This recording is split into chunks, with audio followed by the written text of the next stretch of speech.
Hello नमस्कार, sports अड्डा में आप सभी का स्वागत है। मैं हूं विशाल श्रीवास्तव। तो स्पोर्ट्स अड्डा की शुरुआत करेंगे ओलंपिक अपडेट के साथ। ओलंपिक में क्या कुछ चल रहा है वो सब आपको बताएंगे।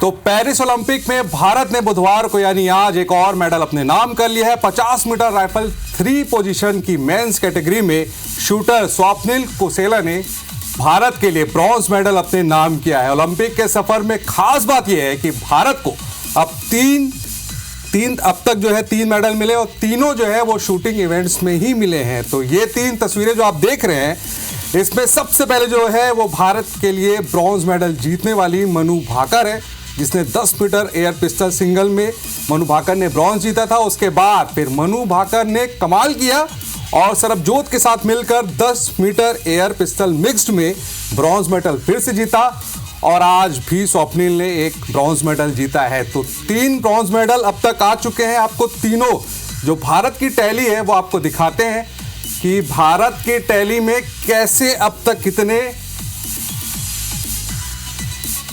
मेडल आए हैं। तो देखिए 3 ब्रॉन्ज मेडल है और भारत चाहेगा, जो पिछले बार टोक्यो ओलंपिक जो था उसमें भारत ने टोटल 7 जो है मेडल जीते थे, मगर इस बार अब तक 3 मेडल भारत ने अपने नाम किए, मगर उम्मीद है कि इस बार 7 से बढ़कर हम 10 या 11 या 12 जीते और 1 या 2 गोल्ड आए। और गोल्ड की तलाश है, इंडिया मांगे गोल्ड, ये हम कह रहे हैं, क्योंकि गोल्ड अभी तक आया नहीं है। 3 ब्रॉन्ज मेडल आ गए हैं और अच्छी बात है कि तीनों शूटिंग में ही आए हैं। तो ये अब तक का पूरा अपडेट है भारत का। ये देखिए पेरिस ओलंपिक 2024 में भारत का ये तीसरा मेडल आज आया है। तीनों जो है वो ब्रॉन्ज मेडल है।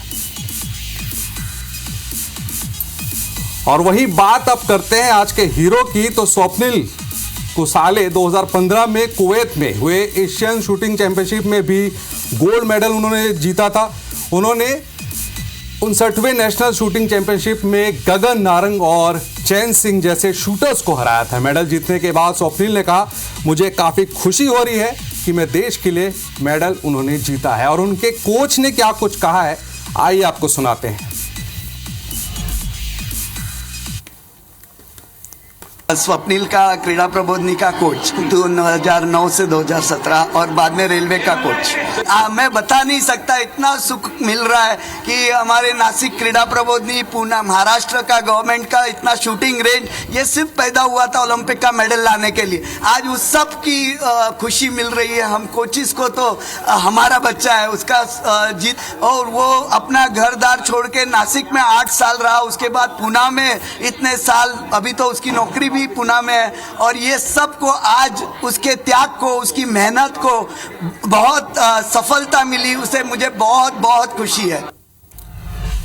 तो स्वप्निल के जो कोच हैं वो काफ़ी खुश हैं। और पेरिस ओलंपिक 2024 में अब तक किस देश के पास कितने मेडल हैं, चलिए आपको पूरा अपडेट बताते हैं, दिखाते हैं टैली में कि किसके पास कितने मेडल्स हैं।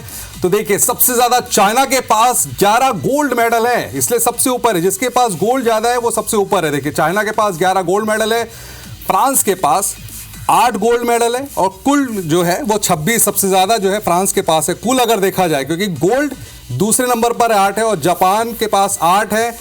वहीं भारत जो है इस समय पदक तालिका में 42वें नंबर पर है और उसके पास कुल 3 ब्रॉन्ज है।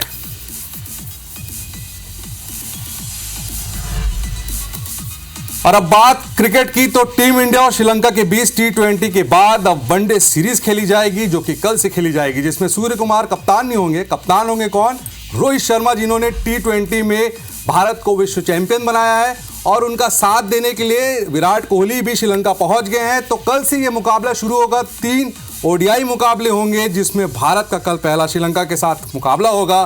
2:30 बजे से पहला मुकाबला खेला जाएगा। जिस तरीके से टीम इंडिया ने श्रीलंका को 3-0 से हराया है और T20 में, उम्मीद यही रहेगी कि इसी तरीके से वनडे में भी टीम इंडिया हराए, क्योंकि अब तो इनके पास दिग्गज खिलाड़ी भी जुड़ गए। देखिए गौतम गंभीर, रोहित शर्मा, इन्होंने एक साथ बातचीत भी की है और अब पूरी तरीके से तैयार है ये पूरी एक नई टीम इंडिया। और ये नई टीम इंडिया बताएगी कि कैसे जो है आगे की ओर बढ़ना है, क्योंकि हमने जो है T20 में विश्व कप जीत लिया है और इससे पहले, इस सीरीज से पहले श्रीलंका को झटके भी लगे हैं। दो ऐसे झटके लगे क्योंकि उसके दो ऐसे गेंदबाज हैं जो बाहर हो गए हैं।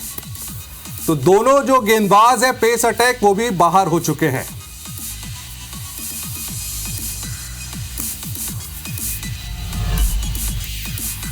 और वनडे सीरीज से पहले श्रीलंका को दो बड़े झटके लगे हैं। उसके एक नहीं बल्कि दो खास गेंदबाज जो हैं वो मैच शुरू होने से पहले, मतलब सीरीज शुरू होने से पहले ही बाहर हो गए। इनमें सबसे बड़ा नाम जो है वो महत्वपूर्ण नाम है मथीशा पथिराना का, जो कि इंजर्ड हो गए हैं ओडीआई से पहले, जो कि टी20 में एक अच्छी गेंदबाजी कर रहे थे। तो मथीशा पथिराना का जो है इंजर्ड होना एक बहुत बड़ा झटका है श्रीलंका टीम के लिए, क्योंकि टी20 में मथीशा पथिराना ही जो है वही अच्छी गेंदबाजी कर रहे थे। उसके अलावा ये अच्छे सफल जो है गेंदबाज भी थे। वही दूसरे खिलाड़ी हैं गेंदबाज, वो है दिलशान मधुशंका। वनडे सीरीज से पहले पथिराना को कंधे में इंजरी हुई है और दिलशान मधुशंका की इंजरी जो है हैमस्ट्रिंग से जुड़ी है। इन दोनों खिलाड़ियों के बाहर होने से श्रीलंका का पेस अटैक जो है वो ढीला पड़ गया है। तो देखिए, वनडे सीरीज से पहले ही श्रीलंका की जो है मुसीबत और मुश्किल थोड़ी सी बढ़ गई है। टी20 में जो हाल रहा कि गेंदबाज थोड़े बहुत अच्छा प्रदर्शन भी किया, अब उन्होंने और भी कमज़ोर हो गई है श्रीलंका की ये दो पेस गेंदबाजों के इंजर्ड होने से। तो श्रीलंका की टीम थोड़ी कमज़ोर होती हुई दिख रही है।